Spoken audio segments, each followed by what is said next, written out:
ನಾನು ಹೇಳ್ತಾ ಇದ್ದೆ yours time is more precious than my time ಅಂತ. ಅದು ಡಿಪೆಂಡಿಂಗ್ ಅಪಾನ್ ದ ಸಿಚುವೇಶನ್. ನೋಡಿ ಇವತ್ತೆಲ್ಲ ನಾವು ಸೇರಿದ್ದೀವಿ, ಎಲ್ಲರಿಗೂ ಕೂಡ ಯೂಸ್ಫುಲ್ ಅನಿಸ್ತಾ?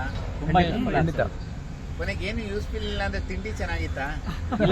ನೋಡಿ ನಮ್ಮ ಮೈಂಡ್ಗೆ ನಾವು ಪಾಸಿಟಿವ್ ಇವತ್ತು ಬಂದಿದ್ದಕ್ಕೆ ಅಟ್ಲೀಸ್ಟ್ MTR ದೋಸೆ ತಿಂದೆ ಅಲ್ವಾ? ಸೊ ಆ ರೀತಿ ಇವತ್ತು ಇಲ್ಲಿ ಬಂದಿದ್ದೀವಿ. ಇಲ್ಲಿ ಬಂದಾಗ ಏನಾಯ್ತು ಅಂದ್ರೆ, ಸೊ ನಾವು ಡೈಲಿ ಇದೇ ಆಕ್ಟಿವಿಟಿನ ನಾವು ಮಾಡ್ಕೊಂಡು ಹೋದ್ರೆ 100% ನಾವು ಮುಂದೆ ಹೋಗೋದನ್ನ ಯಾರು ತಡೆಯಕ್ಕಾಗಲ್ಲ. ಯಾರು ನಮ್ಮನ್ನ ತಡಿತಾ ಇದಾರೆ ಅಂದ್ರೆ ನಾವೇ ನಮ್ಮನ್ನು ತಡ್ಕೊಳ್ತಾ ಇದೀವಿ.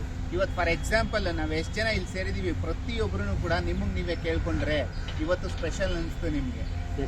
ಸೊ ನಾವು ಈ ತರ ಯಾವತ್ತೂ ಮಾಡಿಲ್ಲ. ಯಾವ್ದಾದ್ರು ಒಂದು ದೇವಸ್ಥಾನಕ್ಕೆ ಅಥವಾ ಎಲ್ಲೋ ಕೂತ್ಕೊಂಡು 10 ಜನಕ್ಕೆ ನಾವು ಕಾಲ್ ಮಾಡಿದ್ರೆ ಯಾವ ತರ ರೆಸ್ಪಾನ್ಸ್ ಇರುತ್ತೆ. ನಾವು ಪ್ರಾಸ್ಪೆಕ್ಟ್ಸ್ ಇಲ್ಲ, ಬಿಸ್ನೆಸ್ ಇಲ್ಲ ಅಂತ ಇದೀವಿ. ಇವಾಗ ನಮಗೆ ಹೊಸ ಹೊಸ ಐಡಿಯಾಸ್ ಓಪನ್ ಆಗ್ತಾ ಇದೆ ಅಲ್ವಾ?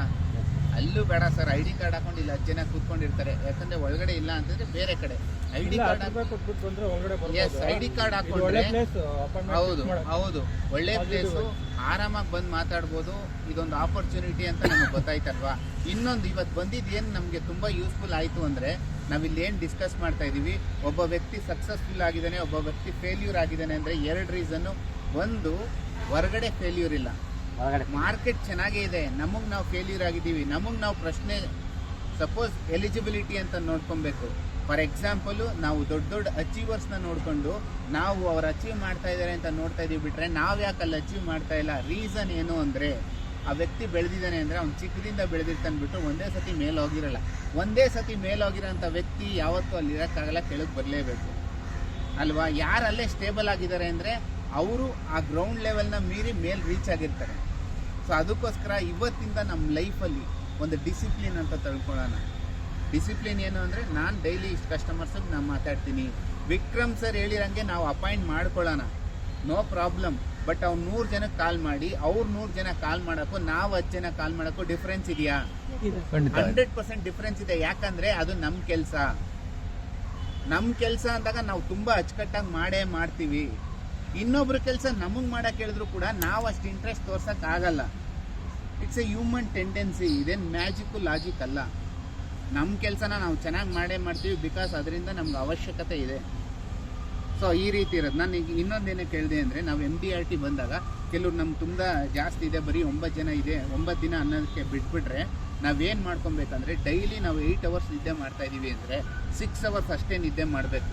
ಯಾವಾಗ ನಿಮಗೆ ನೀವು ಕರೆಕ್ಟಾಗಿ ಟೈಮ್ ಟೇಬಲ್ ಹಾಕೊಂಡಿಲ್ಲ ಅಂದರೆ, ಯಾವುದೇ ಒಬ್ಬ ವ್ಯಕ್ತಿಗೆ ಒಂದು ಟೈಮ್ ಟೇಬಲ್ ಅಂತ ಇದ್ದರೆ 100% ಅದು ಮಿಸ್ ಮಾಡಲ್ಲ. ನಮ್ಮ ಮಕ್ಕಳಿಗೆ ಇವತ್ತು 8 ಟಾಪಿಕ್ಸ್ ಅಂದರೆ ಒಂದೊಂದು ಇದಕ್ಕೆ ಏನಂತಾರೆ, ಒಂದೊಂದು ಕ್ಲಾಸ್ ಇರುತ್ತೆ, ಒಂದೊಂದು ಪೀರಿಯಡ್ 8 ಪೀರಿಯಡ್ ಇದೆ ಅಂದರೆ 8 ಪೀರಿಯಡ್ಗೂ ನನ್ನ ಮಗು ಹೋಗಿ ರೆಡಿ ಆಗಿರುತ್ತೆ. ಅಲ್ಲಿ ಟೀಚರ್ ಬರ್ತಾರೋ ಇಲ್ವೋ ಗೊತ್ತಿಲ್ಲ, ಬಟ್ 8 ಪೀರಿಯಡ್ ಅಂತೂ ಇದ್ದೇ ಇರುತ್ತೆ, ನಡೆಯುತ್ತೆ. ಸೊ ಆ ರೀತಿ ನಮಗೆ ಟೈಮ್ ಟೇಬಲ್ ಹಾಕೊಳ್ಳೋಣ. 6 ಅವರ್ ನಿದ್ದೆ ಮಾಡೋಣ, ಬಾಕಿ ತಿಂಡಿ, ಬ್ರೇಕ್ಫಾಸ್ಟ್, ಲಂಚ್ ಮಾಡ್ತೀವಿ. ಅದಕ್ಕೆ ಎಷ್ಟು ಟೈಮ್ ಬೇಕೋ ಅಷ್ಟು ಟೈಮ್ ಕೊಡೋಣ.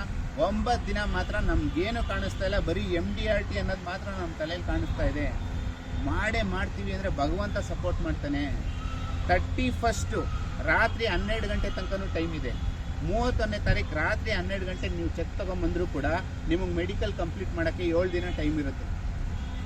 ನೋಡಿ, ಆದಷ್ಟು ನೀವು ಕೆಲಸ ಮಾಡಿ, ಮೆಡಿಕಲ್ ಕೇಸಸ್ ಎಲ್ಲ ತಗೊಂಬಂದು ರಿಜಿಸ್ಟರ್ ಮಾಡಿಬಿಡಿ. MDRT ಕೇಸ್ ಅಂತ ಏನಾದ್ರು ಫೈಲ್ ಮೇಲೆ ಬರ್ದು ಪ್ರಪೋಸಲ್ ಅಲ್ಲಿ ಕಳಿಸಿದ್ರೆ ನಿಮ್ಗೆ ಆದಷ್ಟು ಬೇಗ ಡಿಸಿಷನ್ ಬರುತ್ತೆ.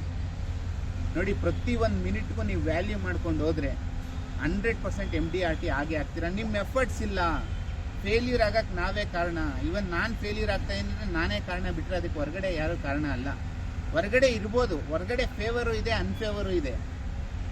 ನೋಡಿ, ಇವತ್ತಿನ ದಿನ ನಾವೆಲ್ಲ ಬಂದಿದ್ದೀವಿ ಅಂದರೆ ನಾವು ಸುಮ್ಮನೆ ಏನು ಬಂದಿಲ್ಲ. ನಾನು ಹೇಗೇನು ಹೇಳ್ತಾ ಇದ್ದೆ, ನಾವು ಇಲ್ಲಿ ಏನೋ ಬಂದಿದ್ದೀವಿ ಅಂದರೆ ಏನೋ ಒಂದು ಒಳ್ಳೇದಾಗುತ್ತೆ ಅಂತ. ನಾವು ದೇವ್ರಿಗೆ ಏನಕ್ಕೆ ಕೈ ಮುಗಿತೀವಿ? ಏನಕ್ಕೆ ಸರ್ ಕೈ ಮುಗಿತೀವಿ? ನಮ್ಗೇನೋ ಒಂದು ಕಷ್ಟ ಇದೆ, ಪರಿಹಾರ ಕೊಡುವಂತಲ್ವಾ? ಸೊ ಆ ರೀತಿ ಇರೋದ್ರಿಂದ ನಮ್ಗೇನೋ ಈಗ ಒಂದು ಸಮಸ್ಯೆ ಇದೆ, ನಮ್ಗೇನೋ ಒಂದು ಆಸೆ ಇದೆ, ಅದನ್ನು ನಾವು ಫುಲ್ಫಿಲ್ ಮಾಡ್ಕೊಬೇಕು. ಅದಕ್ಕೋಸ್ಕರ ಇಲ್ಲಿ ಬಂದಿದ್ದೀವಿ. ಈ ಇಂಟ್ರೆಸ್ಟ್ ಕಳ್ಕೊಬೇಡಿ. ನಾನು ಅಷ್ಟೇ ಕೇಳೋದು, ನಾವು ಈ ಇಂಟ್ರೆಸ್ಟ್ ಕಳ್ಕೊಳ್ದೆ ಇದೇ ಫೋಕಸ್ ಆಗಿ ಕೆಲಸ ಮಾಡಿದ್ರೆ ಫೇಲ್ಯೂರ್ ಆಗೋಕ್ಕೆ ಚಾನ್ಸೇ ಇಲ್ಲ. ಓಕೆನಾ? ಇನ್ನೊಂದು, ನಾನು LICಲಿದ್ದೀನಿ, ನನ್ನ ಫ್ಯಾಮಿಲಿಲಿ ನಾನು ಏನಾದ್ರು ಎಲ್ ಐ ಸಿಲಿ ಇದ್ದೀನಿ ಅಂತ ಗೊತ್ತಾಗ್ಬಿಟ್ರೆ, ನನ್ನ ಫ್ರೆಂಡ್ಸ್ಗೆ ಎಲ್ ಐ ಸಿಲಿ ಇದ್ದೀನಿ ಅಂತ ಗೊತ್ತಾಗ್ಬಿಟ್ರೆ ಎಲ್ಲಿ ಪಾಲಿಸಿ ಕೇಳ್ತಾನೋ ಅಂತ ನನಗೆ ಬೇಜಾರು. ಕರೆಕ್ಟಾ? ಅದೇ ನನಗೆ ಗೊತ್ತಿರೋ ನನ್ನ ಫ್ಯಾಮಿಲಿ ಏನಾದ್ರು ಹೆಚ್ಚು ಕಮ್ಮಿ ಆಗ್ತಿರೋದ್ರೆ ಅವ್ನ ಫ್ಯಾಮಿಲಿ ಕಣ್ಣೀರು ಹಾಕಿದ್ರೆ ನನಗೆ ಬೇಜಾರಾಗುತ್ತಾ ಇಲ್ವಾ? ಬೇಜಾರಾಗುತ್ತಾ ಇಲ್ವಾ? ನನ್ನ ಆತ್ಮಸಾಕ್ಷಿಗೆ ನಾನು ಮೋಸ ಮಾಡ್ಕೊತಾ ಇದ್ದೀನಿ. ನೀವು ಹೇಳಿ ನೋಡಿ, ನಾನು ಎಲ್ ಐ ಸಿಲಿ ಇದ್ದೀನಿ. ನಾನು ಎಲ್ ಐ ಸಿಲಿ ಇರೋದ್ರಿಂದ ನನಗೆ ಇನ್ಶೂರೆನ್ಸ್ ಬಗ್ಗೆ ವ್ಯಾಲ್ಯೂ ಗೊತ್ತು.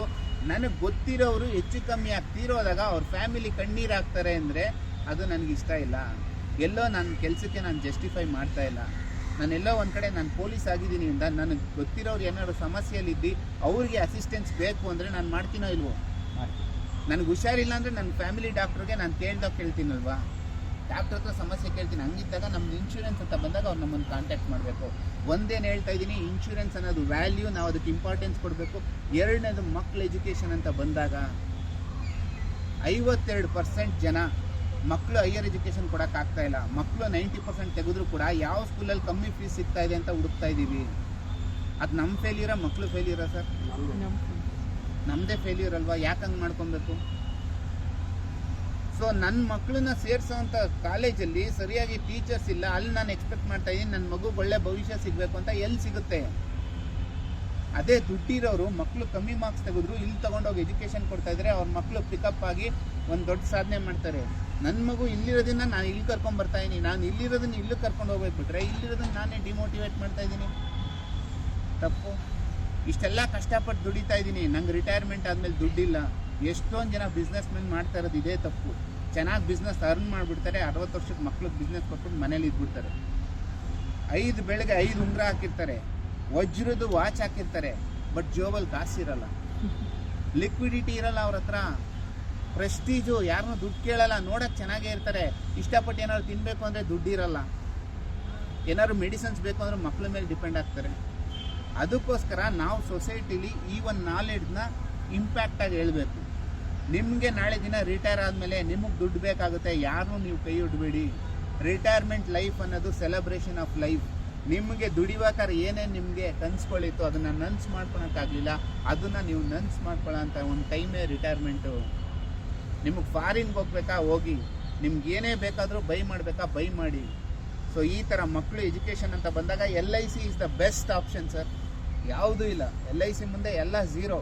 ನಾನು ಹೇಳ್ತಾ ಇಲ್ವಾ, ಯಾವುದೇ ಒಂದು ಶೇರ್ಸ್ ಇರ್ಬೋದು, ಯಾವುದೇ ಒಂದು ಮ್ಯೂಚುವಲ್ ಫಂಡ್ಸ್ ಇರ್ಬೋದು, ಬಟ್ LIC ಚೈಲ್ಡ್ ಎಜುಕೇಷನ್ ಅಂತ ಬಂದಾಗ ನಮ್ಮ ಥರ ಬೆನಿಫಿಟ್ಸ್ ಕೊಡೋದು ಯಾವುದಿದೆ ಅಂದರೆ ಯಾವುದೂ ಇಲ್ಲ. ರಿಟೈರ್ಮೆಂಟ್ ಅಷ್ಟೇ. ರಿಟೈರ್ಮೆಂಟು ಕೂಡ ನಾವು ಮ್ಯೂಚುವಲ್ ಫಂಡ್ಸು ಶೇರ್ಸಲ್ಲಿ ಆಗಬಾರ್ದು. ಅದೇನಿದ್ರು ಎಮರ್ಜೆನ್ಸಿ ಫಂಡಾಗಿ ಇಟ್ಕೊಬೇಕು ಬಿಟ್ಟರೆ ಅದು ನಮಗೆ ರಿಟೈರ್ಮೆಂಟ್ ಆದಾಗ ಓಕೆ ಅಪ್ಪ ನಾನು ಯಾವುದೋ ಒಂದು ಕಡೆ ಹಾಕಿದ್ದೀನಿ, ನನಗೆ ಇಷ್ಟೇ ಸಿಗುತ್ತೆ ಅಂತ ಗ್ಯಾರಂಟಿ ಇದೆಯಾ? ನಂಗೆ ರಿಟೈರ್ ಆದಮೇಲೆ ತಿಂಗಳಿಗೆ 20,000 ಬೇಕು ಅಂದರೆ ನಾನು ಎಲ್ಲೋ ಒಂದು ಕಡೆ ಇನ್ವೆಸ್ಟ್ ಮಾಡ್ತಾಯಿದ್ದೀನಿ, ಅಲ್ಲಿಗೆ ನನಗೆ 20,000 ಬಂದೇ ಬರುತ್ತೆ ಅಂದರೆ ಅಲ್ಲೇ ಮಾಡಿ. ಗ್ಯಾರಂಟಿ ಕೊಡಿ. ಆಯಿತು, ನಮ್ಮ ಪ್ರಾಡಕ್ಟ್ ಥರ ಬೇರೆ ಪ್ರಾಡಕ್ಟ್ ಕೊಟ್ಟರೆ ನಾನು ಅದನ್ನು ಮಾಡ್ತೀನಿ. ನಾವು ಹೇಳಿ ಸರ್ ಮಾರ್ಕೆಟಲ್ಲಿ ಈ ಥರ ಪ್ರಾಡಕ್ಟ್ ನಿಮ್ಗೆ ಎಲ್ಲೂ ಸಿಗಲ್ಲ. ನಿಮ್ಮದು ಕಾನ್ಫಿಡೆನ್ಸ್ ಹೆಂಗಿರಬೇಕು ಅಂದರೆ ಒಬ್ಬ ಕಂಪನಿ CEO ಹೆಂಗೆ ಮಾತಾಡ್ತಾನೆ ಆ ಥರ ನೀವು ಮಾತಾಡಬೇಕು. ಆ ಥರ ಕಾನ್ಫಿಡೆನ್ಸ್ ಇರಬೇಕು. ನಿಮಗೆ ಕಾನ್ಫಿಡೆನ್ಸ್ ಇಲ್ಲ ಅಂದರೆ ನೀವು ಹೊರಗಡೆ ಪರ್ಸನ್ಗೆ ಹೆಂಗೆ ಇಂಪ್ಯಾಕ್ಟ್ ಕ್ರಿಯೇಟ್ ಮಾಡ್ತೀರಾ? ಕರೆಕ್ಟಾ? ನಮ್ಮಲ್ಲಿರೋಂಥ ಚೇಂಜಸ್ ನಾವು ಮಾಡ್ಕೊಳ್ಲೇಬೇಕು ಸರ್. ನನಗೆ ತುಂಬ ಸಕ್ಸಸ್ ಸಿಗ್ತಾಯಿದೆ, ನಾನು ಹೆಂಗಿದ್ದೀನೋ ಹಂಗೆ ಇರ್ತೀನಿ, ಬೇಡ ಚೇಂಜ್ ಆಗಿ ಇನ್ನೂ ಜಾಸ್ತಿ ಸಕ್ಸಸ್ ಸಿಗುತ್ತೆ. ನಾನು ತುಂಬ ಸ್ಮಾರ್ಟ್ ಆಗಿದ್ದೀನಿ, ನಂಗೆ ಬಿಸ್ನೆಸ್ ಎಲ್ಲೂ ಕ್ಲಿಕ್ ಆಗ್ತಾಯಿಲ್ಲ ಅಂದರೆ ನೀವು ನೋಡೋಕ್ಕೆ ಸ್ಮಾರ್ಟ್ ಇದ್ದೀರಾ ಬಿಟ್ಟರೆ ಬೇರೆ ಕ್ವಾಲಿಟೀಸ್ ನಿಮ್ಮ ಹತ್ರ ಇಲ್ಲ. ಹವಾಯಿ ಚಪ್ಪಲಿ ಹಾಕೊಂಡು ಅವ್ನು ಒಳ್ಳೆ ಬಿಸ್ನೆಸ್ ಮಾಡ್ತಾ ಇದ್ದೀನಿ ಅಂದರೆ ಮಾಡ್ತಾನೆ ಸರ್, ಬಟ್ ಅವ್ನು ನಮ್ಮ ಥರ ಚೇಂಜ್ ಆದರೆ ಇನ್ನೂ ಜಾಸ್ತಿ ಆಗುತ್ತಲ್ಲ. ಸೊ ನಾವು ಮಾರ್ಕೆಟಲ್ಲಿ ಏನೇ ನಮಗೆ ಬೇಕಾದರೂ ಅವಶ್ಯಕತೆ ಇದ್ದರೆ ಅದನ್ನು ನಾವು ಚೇಂಜ್ ಮಾಡ್ಕೊಬೇಕು. ಓಕೆ, ಎಲ್ಲರಿಗೂ ಕೂಡ ಥ್ಯಾಂಕ್ಸ್ ಹೇಳೋಕ್ಕೆ ಇಷ್ಟಪಡ್ತೀನಿ. ಸೊ ನಾವು ಪ್ರಾಡಕ್ಟ್ ನಾಲೆಡ್ಜನ್ನ ಜಾಸ್ತಿ ಮಾಡ್ಕೊಳ್ಳೋಣ. ಬರೀ ಪ್ರಾಡಕ್ಟ್ ನಾಲೆಡ್ಜ್ ಅಷ್ಟೇ ಅಲ್ಲ, ನಾವು ಅದನ್ನು ಹೆಂಗೆ ಪ್ರೆಸೆಂಟ್ ಮಾಡ್ತೀವಿ ಅನ್ನೋದು ತುಂಬ ಇಂಪಾರ್ಟೆಂಟ್. ಕರೆಕ್ಟಾ? ಸೊ ಎಲ್ಲರಿಗೂ ಥ್ಯಾಂಕ್ಸ್ ಹೇಳೋಕ್ಕೆ ಇಷ್ಟಪಡ್ತೀನಿ. Thank you so much.